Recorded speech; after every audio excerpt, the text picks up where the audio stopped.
plusieurs coups d'État en Afrique, récemment au Burkina Faso. Comment analysez-vous ces coups d'État? Oui, en fait, les coups d'État peuvent avoir effectivement des explications générales, mais aussi des explications spécifiques à chaque pays.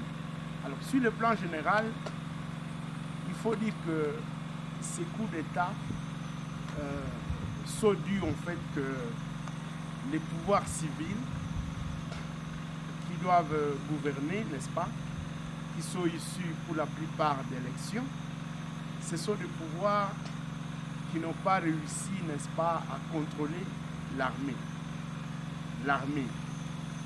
Et pour la plupart, ces pouvoirs civils, dirigés par des civils en fait,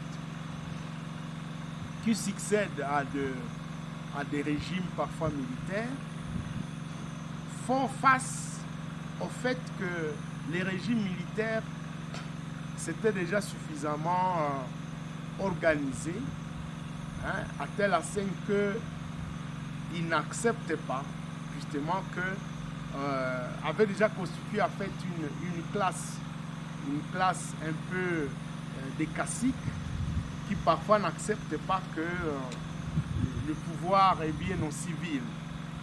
Et un autre facteur aussi qui peut expliquer en fait ces coups d'État, c'est que visiblement les civils, une fois au pouvoir, n'arrivent pas à bien, n'est-ce pas, conduire des réformes dans le secteur de l'armée, des réformes dans le secteur de la sécurité et de l'armée, ce qui fait que effectivement, et quand bien même ces réformes seraient entreprises, elles sont le plus souvent contrecarrées, n'est-ce pas?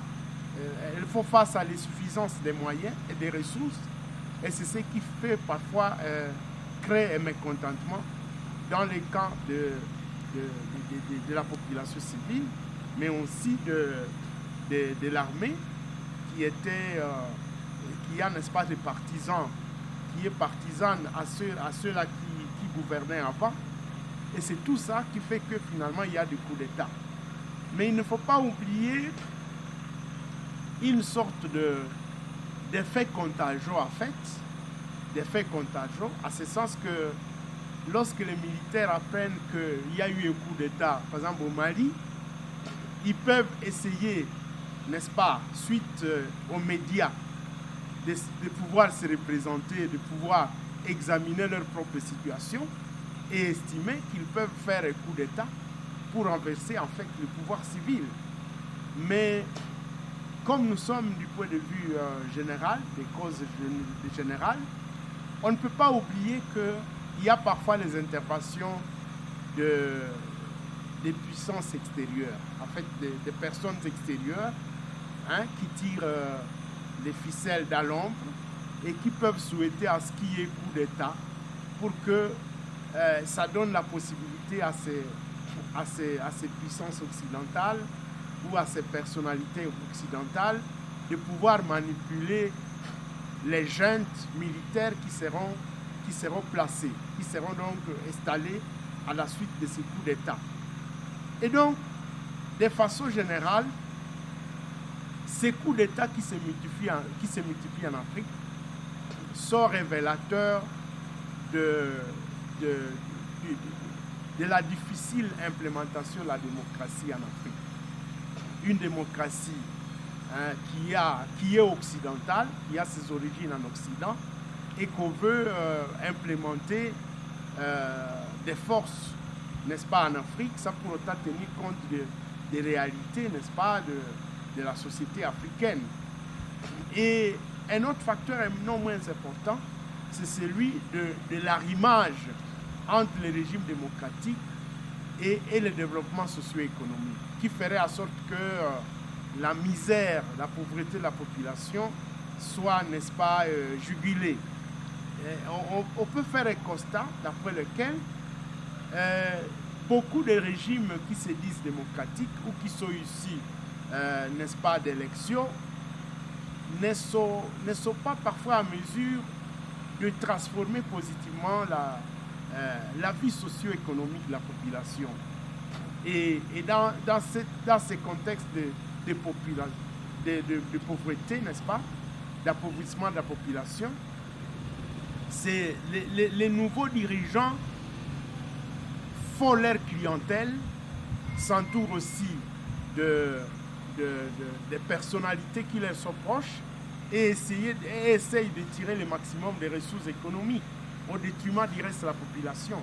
Et c'est ce clivage, justement, c'est cet écart entre, d'un côté, une sorte de bourgeoisie comprador qui se met en place et la grande partie de la population, y compris aussi l'armée, hein, que finalement, ces accords-là peut être à la base, justement, peut expliquer, hein, n'est-ce pas, la fréquence de coups d'État en Afrique.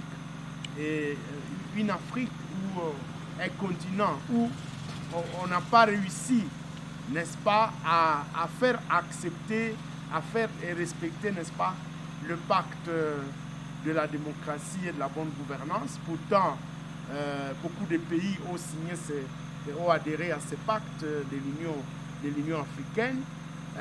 Une Afrique où on n'a pas réussi à asseoir finalement la culture politique démocratique qui ferait en sorte que les militaires acceptent qu'ils ne peuvent pas s'ingérer dans la vie politique. Donc c'est l'ensemble de tous ces éléments que je viens de convoquer qui peut en fait expliquer, n'est-ce pas, la recrudescence des coups d'État dans beaucoup de pays africains. Croyez-vous que ici au pays, ici en RDC, est-ce que dans la vie future, on pourrait avoir des coups d'État si l'insécurité persiste, surtout à l'Est?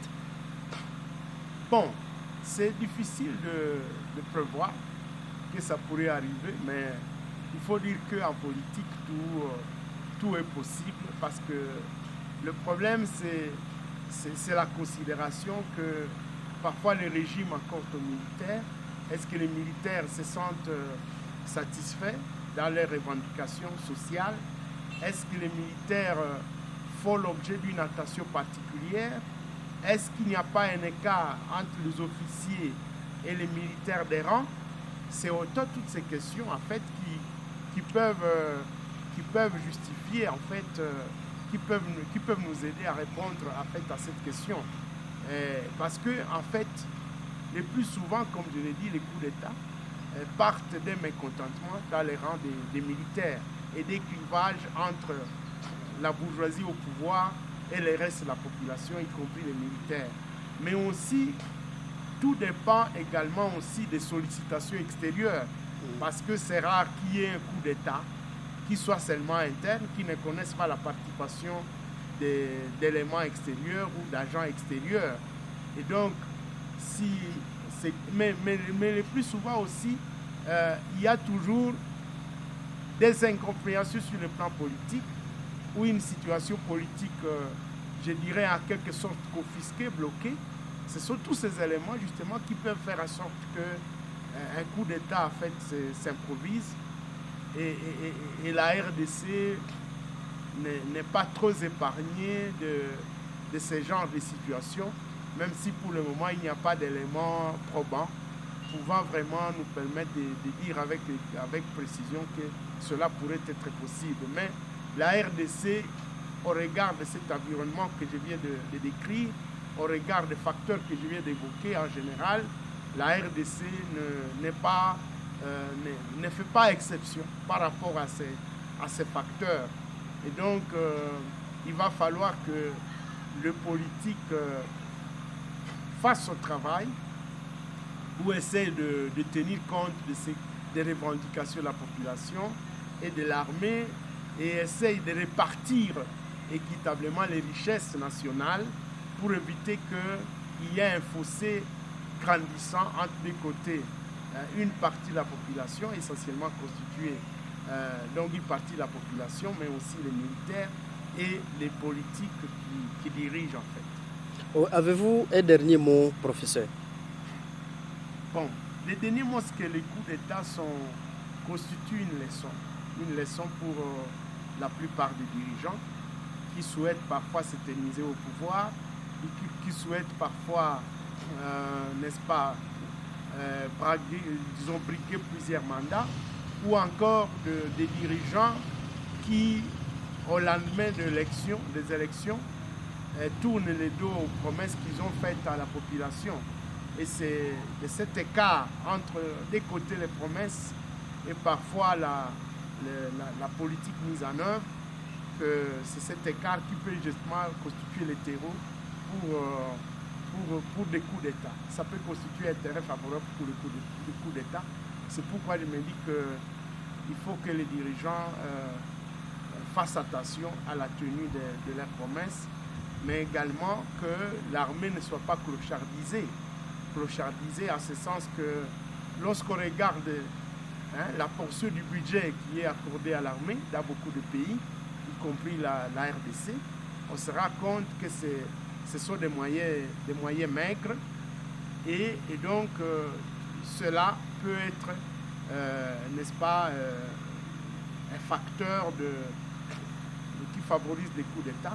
Mais une autre leçon aussi, c'est qu'il faut absolument que les Africains se mettent à l'école de la démocratie, mais pas n'importe quelle démocratie, une démocratie dont il faut qu'ils définissent les contours, parce qu'il ne faut pas aussi importer et tenter d'implémenter par force une démocratie qui ne répond pas à la situation, à l'environnement socio-politique et économique de l'Afrique.